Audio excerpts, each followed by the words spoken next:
따라합시다. 오직 예수님, 기쁨의 성탄절을 맞이합시다.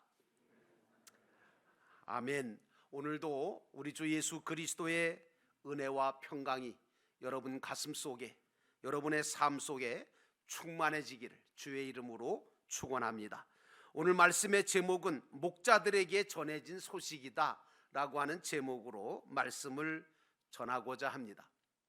여러분도 아시겠지만 세상에서 들려오는 소식들을 들어보면 대부분이 다 기쁜 소식보다는 슬프고 안타까운 소식, 좋은 소식보다는 안 좋은 소식들이 더 많아서 우리 마음이, 그 소식을 듣는 우리 마음이 점점 답답해지고 암울해질 때가 많습니다. 개인적으로 저는 그래서 뉴스 자체를 보기를 별로 좋아하지 않습니다.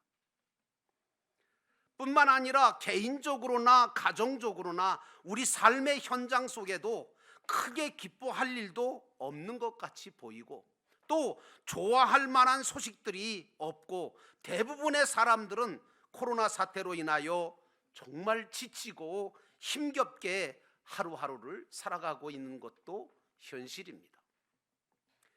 자, 그렇다면 이럴 때일수록 우리 믿음의 사람들은 어떻게 살아야 할까요? 이럴 때일수록 우리 믿는 자들은 세상 속에서 기쁨을 얻으려고 하지 말아야 합니다. 그리고 주님을 더욱더 가까이 하고 주님을 더욱 알고 믿음으로 주님 안에서 참된 기쁨과 소망을 찾고 기뻐하고 감사할 수 있는 자가 되어야 될 줄로 믿습니다. 왜냐하면 예수 안에서 우리는 참된 기쁨과 소망을 찾을 수 있고 평안함을 맛볼 수 있으며 놀라운 은혜를 발견할 수 있기 때문입니다. 그러나 세상 속에서는 그렇지 못합니다. 본문의 말씀으로 돌아갑니다. 첫 번째로 오늘 본문에 보니까 목자들이 큰 기쁨의 좋은 소식을 들었다는 것입니다. 10절에 보니까 천사가 이르되 무서워하지 말라, 보라 내가 온 백성에게 미칠 큰 기쁨의 좋은 소식을 너희에게 전하노라. 여러분, 소식이 무엇입니까? 소식이라는 것은 이 세상에 생겨난 사실이나 사건이나 역사나 많은 일들을 전하고 믿도록 하는 일을 소식이라고 말합니다. 사실 기독교의 복음도 다, 성경도 전부 소식이라고 할 수 있습니다. 그런데 세상에서 들려오는 소식과 하나님의 말씀을 통해 들려주시는 소식은 전혀 다르다는 거죠.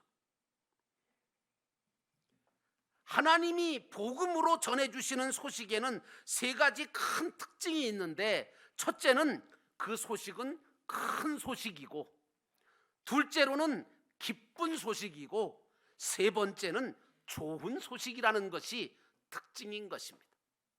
세상 소식은 그렇지 못하죠.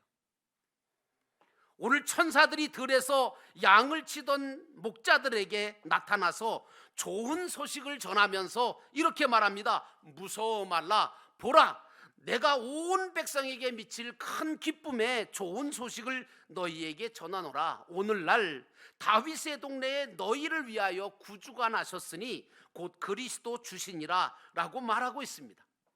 큰 기쁨의 좋은 소식은 세상이나 다른 종교 속에는 없습니다. 오직 기독교 안에만 있는 하늘의 소식이며 기독교 핵심이 들어있는 소식이 바로 이 소식입니다. 그러므로 사랑하는 성도 여러분, 저와 여러분은 목자들처럼 소식을 들을 수 있어야 하고 전할 수 있어야 합니다. 기독교의 소식 중에 가장 큰 소식이 무슨 소식이겠습니까? 왜 기독교의 소식을 가장 큰 소식이라고 얘기할까요? 그것은 바로 하나님께서 세상을 사랑하셔서, 아니 우리를 사랑하셔서, 아니 나를 사랑하셔서 그리스도 예수를 보내셨다는 겁니다. 그래서 큰 소식이라는 거죠. 그 하나님께서 예수 그리스도를 이 땅에 보내심으로 우리에게 새 생명을 주셨다는 것, 그것 때문에 기독교의 소식은 큰 소식인 줄로 믿습니다. 종교는요, 아무리 믿어도 수신제가는 됩니다. 다시 말하면 수신제가가 뭐냐면 마음을 닦아 수양을 하고 집안을 돌보고 세우는 일, 그게 수신제가인데 그것까지는 도움이 될지는 모르겠어요. 그러나 종교나 모든 것에는 새 생명을 얻고 구원함을 얻을 수 있는 길이 없다는 거예요. 우리에게 새 생명을 주시고 구원을 주실 분은 오직 예수 그리스도 한 분이신 줄로 믿습니다. 또 기독교의 소식을 왜 기쁜 소식이라고 하느냐 하면 새 생명을 주셔서 새 사람이 되게 만드신다는 그것 때문에 기독교의 소식을 기쁜 소식이라는 거예요. 누가 나를 새 생명을 주고 누가 나에게 새 사람이 되게 만들어 줄 수 있습니까? 누구도 나를 바꿀 수 없습니다. 그러나 우리 주님께서는 나를 바꾸어 주십니다. 죄인된 나를 의인이 되게 하시고 영 죽을 나를 영원히 죽지 않을 수 있는 새 삶을 주셔서 영원히 살 수 있게 하신 분이 예수 그리스도인 줄로 믿습니다. 그러므로 그 예수 그리스도가 오셨다는 것이 기쁜 소식이 아니고 무슨 소식이겠습니까? 마지막으로 기독교의 소식은 좋은 소식인데 그것은 예수 안에 새 생명을 받아 새 사람이 된 사람들은 전과는 달리 그 삶이 전혀 달라진다는 거죠. 여러분, 예수 믿으면 달라져요. 예배드리고 사랑하고 용서하는 새로운 삶을 시작하게 되는 겁니다. 그러므로 사랑하는 성도 여러분, 여러분들도 목자같이 소식을 듣고 소식을 전하는 자가 되시기를 주의 이름으로 축원합니다. 그런데 가장 크고 가장 기쁘고 가장 좋은 복음의 소식을 누구보다 먼저 들었던 자들이 누굽니까? 세상적으로 권세 있는 자입니까? 아니요. 명예 있는 자인가요? 지식이 있는 자들인가요? 그거 아닙니다. 그럼 누가 들었습니까? 여러분, 오늘 성경에 보니까 순수하고 단순하게 자신에게 주어진 일을 묵묵히 감당하던 목자들이었습니다. 그것도 하나님 앞에 드릴 산 제물감인 양들을 지키고 양들을 길렀던 목자들. 하나님은 이런 자들에게 가장 큰 은혜를, 가장 먼저 그 은혜를 베풀어 주셨습니다. 그러므로 여러분, 우리는 순수한 믿음을 가져야 되고 단순한 믿음을 가져야 합니다. 주님이 나에게 맡기신 일을 충성하는 삶을 사는 목자와 같은 자들이 되어야 한다, 그 말입니다. 목자처럼 여러분도 깨어서 기도하시기를 주의 이름으로 축원합니다. 주어진 양들을 지키시고 양을 먹이며 양을 편하게 쉬게 하려고 자신은 잠을 못 자지만 목자장이신 하나님을 닮아서 사랑하려고 하고 희생하려고 하고 섬기려고 하는 그 목자들에게 이런 은혜가 먼저 임했다는 겁니다. 오늘날 그리스도인들은 이 목자의 삶을 살지도 않으면서 자기가 가장 믿음이 좋은 것처럼 가장을 합니다. 진정한 목자 같은 그런 정말 삶을 사는 자들은 자신보다는 주님을 위하여 일할 줄 알고 주님의 몸된 교회를 세우기를 힘쓸 뿐만 아니라 자신을 위함보다 양떼를 위하고 일하는 자들입니다. 목자된 자는 세상적인 것 때문에 행복을 느끼는 사람이 아니라 하나님 때문에, 자신이 또 하나님이 맡기신 거룩한 일을 할 수 있다고 하는 것 때문에 참 만족과 기쁨을 느끼며 그 일을 성실하게 감당할 줄 아는 사람, 이 사람이 바로 목자와 같은 자들입니다. 다른 사람의 생명을 지킬 줄 아는 사람, 하나님을 사랑하고 사람을 사랑할 줄 아는 사람, 이 신실한 목자가 가장 먼저 이 큰 기쁨의 좋은 소식을 듣게 되었습니다. 그러므로 사랑하는 성도 여러분, 저와 여러분은 목자 같은 신앙을 가지고 큰 기쁨의 좋은 소식을 듣고 전하는 자가 되시기를 주의 이름으로 축원합니다. 두 번째로, 예수님은 낮고 천한 우리를 위해서 찾아와 주셨다는 것입니다. 11절과 12절에 보니까 오늘 다윗의 동네에 너희를 위하여 구주가 나셨으니 곧 그리스도 주시니라. 너희가 가서 강보에 쌓여 구유에 뉘어 있는 아기를 보리니 이것이 너희에게 표적이니라 라고 말하고 있습니다. 여러분, 누가복음을 기록한 이 누가는 직업이 의사입니다. 의사였기 때문에 그런지 몰라도 약자들과 소외된 사람들에 대한 깊은 애정을 가지고 있습니다.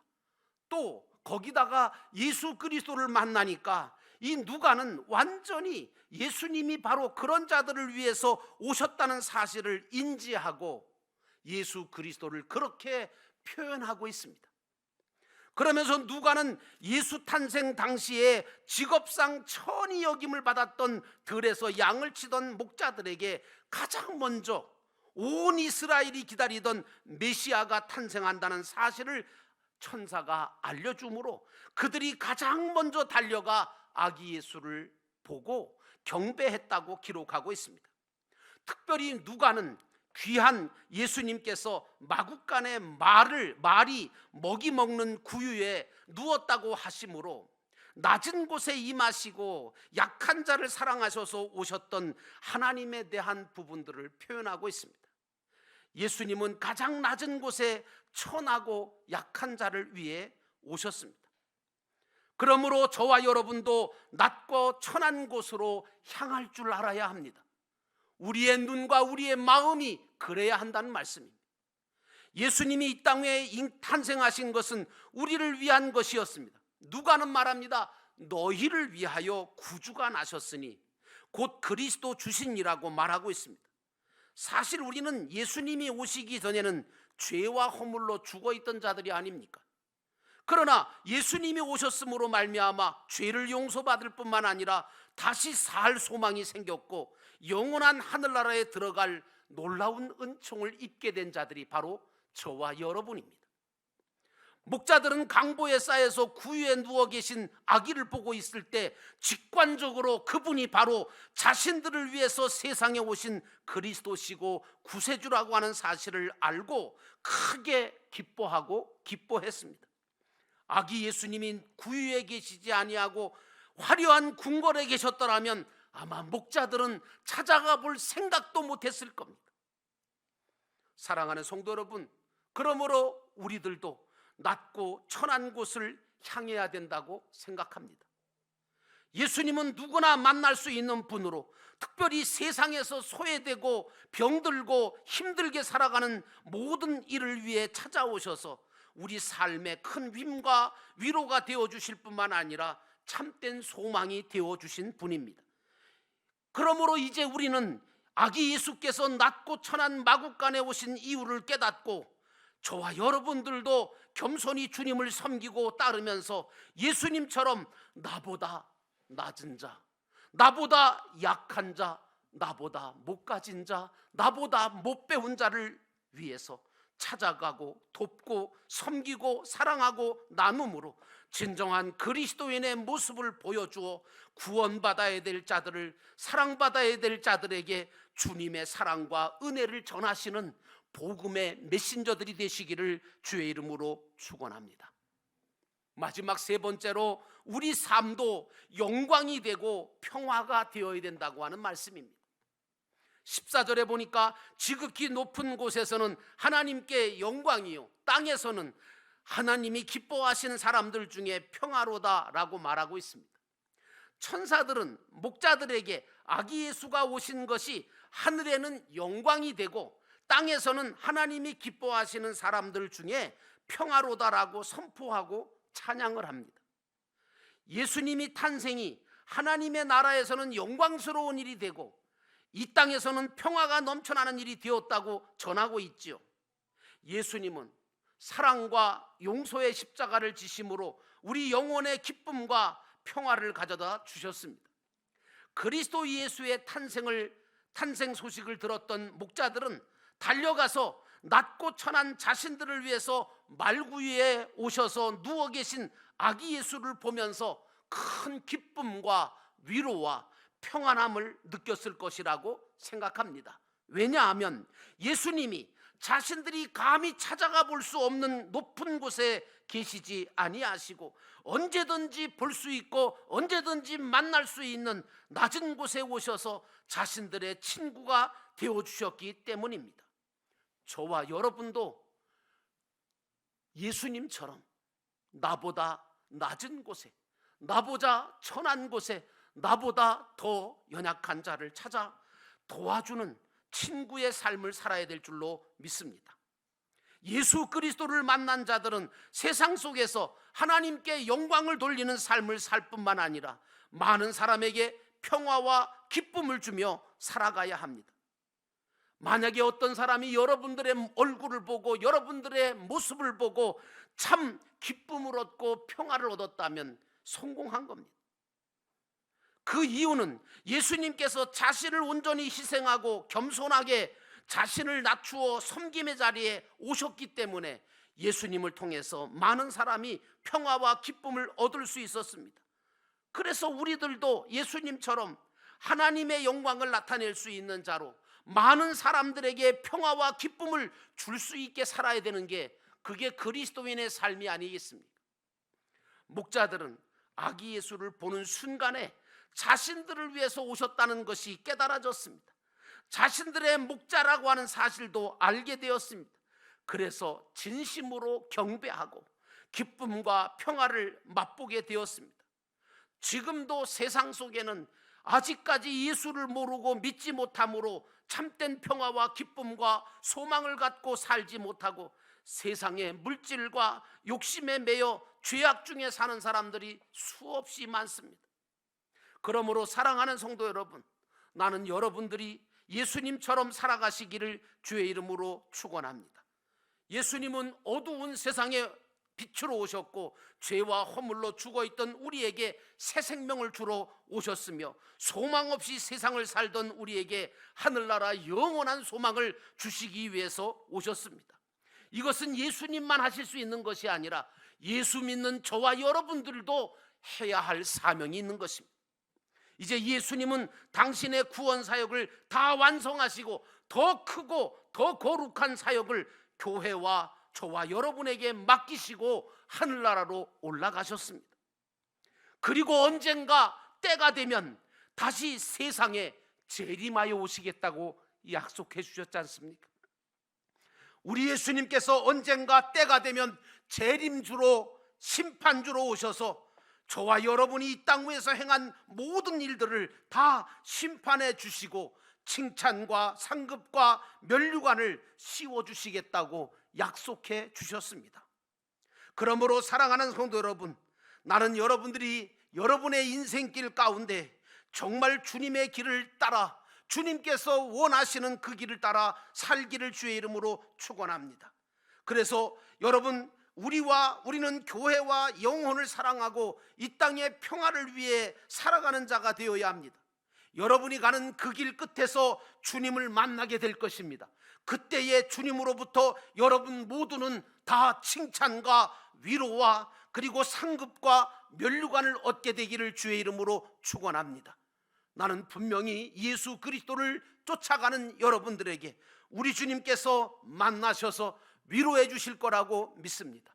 수고했다, 애썼다, 잘했다 칭찬해 주시는 그 주님의 놀라운 칭찬과 상급과 면류관을 받았으므로 하나님께 영광을 돌리시고 많은 사람에게 평화를 주는 자로 복 있는 자로 살아가시기를 주의 이름으로 축원합니다.